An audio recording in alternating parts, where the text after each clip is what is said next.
అపోస్తలుడైన పౌలు ఫిలిప్పీలకు రాసిన పత్రిక 4వ అధ్యాయము 6వ వచనము. దేనిని గూర్చియు చింతపడకుడి గాని ప్రతి విషయములోనూ ప్రార్థనా విజ్ఞాపనముల చేత కృతజ్ఞతాపూర్వకముగా మీ విన్నపములు దేవునికి తెలియజేయుడి. సాధారణంగా మనుషులమైన మనము అందరము కూడా ఏదో ఒక విషయంలో చింతిస్తూ ఉంటాము. బాధపడే వాళ్ళను చూసి బాధపడకండి, ఏమీ అవ్వదు, పర్లేదు అని చాలా సులభంగా చెప్తాము. కానీ ఆ బాధ అనుభవించే వారికి తప్ప ఎవరికీ, అంటే ముఖ్యంగా ఎదుటి వారికి అర్థం కాదు. మనసు గాయపడినప్పుడు బాధపడటం అనేది సర్వసాధారణమే. కానీ చింత అనేది ఏదైనా ఒక సమస్యను ఆధారం చేసుకొని ఏర్పడుతుంది. ఆ సమస్య తీరే వరకు దాని గురించి చింతిస్తూనే ఉంటారు కొంతమంది. ఉద్యోగం రాకపోతేనో, పెళ్లి కాకపోతేనో, లేక కుదరని రోగము ద్వారా బాధపడుతున్నప్పుడో, ఇంకా ఎన్నిసార్లు ప్రయత్నించినా సాధించలేని కొన్ని విషయాల్లో తీరని చింత మనల్ని వేధిస్తూనే ఉంటుంది.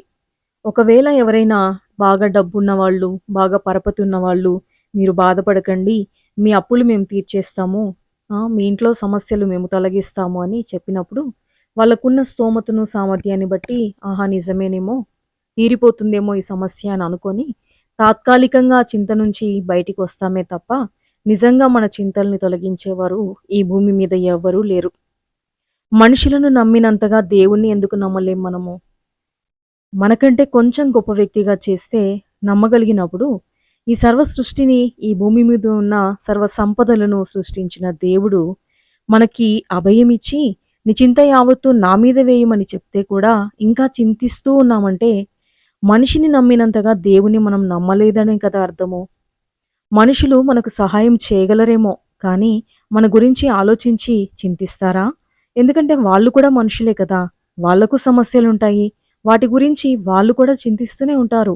ఎంత డబ్బున్న వాళ్ళైనా వారి జీవితంలో కూడా ఏదో ఒక తీరని సమస్య ఉండే ఉంటుంది.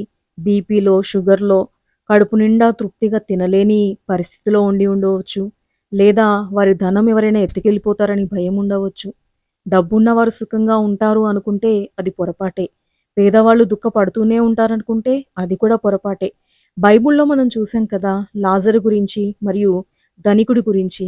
లాజరు ఎంత హీనమైన స్థితిలో ఉన్నాడు.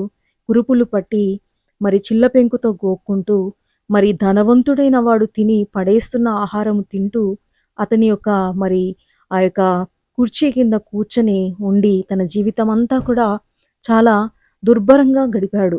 కానీ ధనవంతుడైతే తాను ఏది కావాలన్నా అది తింటూ, తినుము, త్రాగుము, సుఖించుము అన్నట్టుగా హ్యాపీగా లైఫ్‌ని ఎంజాయ్ చేశాడు. కానీ చివరికి ఏమైంది? ఇద్దరూ మరణించారు. ధనవంతుడు ఎక్కడికెళ్ళాడు?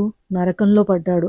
కానీ లాజరు మాత్రం ఈ లోకంలో ఉన్నంత కాలం ఎంతో దుర్భరమైన జీవితం గడిపినప్పటికీ, మరణించిన వెంటనే అతని ఆత్మ దేవుని యొద్ద చేర్చబడింది.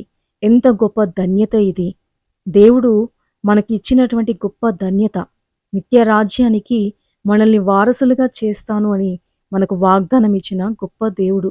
మనం దేవుణ్ణి కదా నమ్మాలి. ఎందుకు మనుషులను నమ్మి మోసపోతూ, మన సమస్యలను బట్టి చింతిస్తూ, మన జీవితాన్ని మనం ఇంకా ఎంతకాలం వ్యర్థపరుచుకుందాము? అయ్యో! ఏ సమస్య అయినా పరిష్కరించడానికి నేనున్నాను కదా! నా దగ్గరకు రాకుండా ఎందుకు చింతిస్తున్నారు అని దేవుడు కూడా మనల్ని గురించి చింతిస్తూ ఉన్నాడని పేతురు రాసిన మొదటి పత్రిక 5వ అధ్యాయం 7వ వచనంలో చూస్తాము. ఆయన మిమ్మును గూర్చి చింతించుచున్నాడు గనక మీ చింత యావత్తు ఆయన మీద వేయుడి అని రాయబడి ఉంది.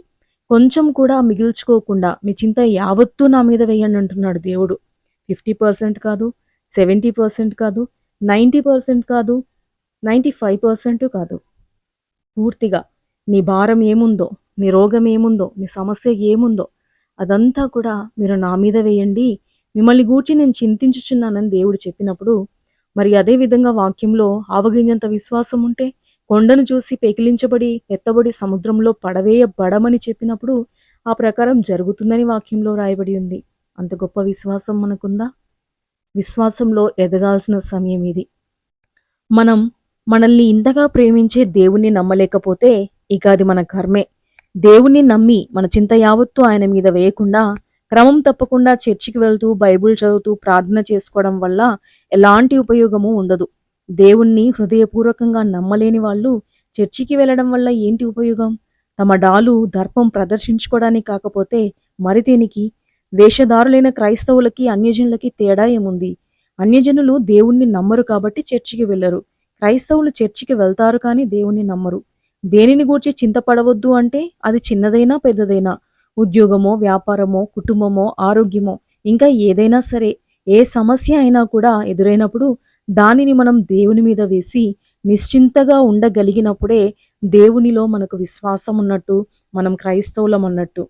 దేవుడు మన సమస్యలు తీర్చగలడు అన్న నమ్మకం మనకుంటే ఏ విషయంలో చింతించాల్సిన అవసరం లేనే లేదు. మరి నీ చింతను దేవుని మీద వేయడానికి నీవు సిద్ధమా? ప్రార్థన.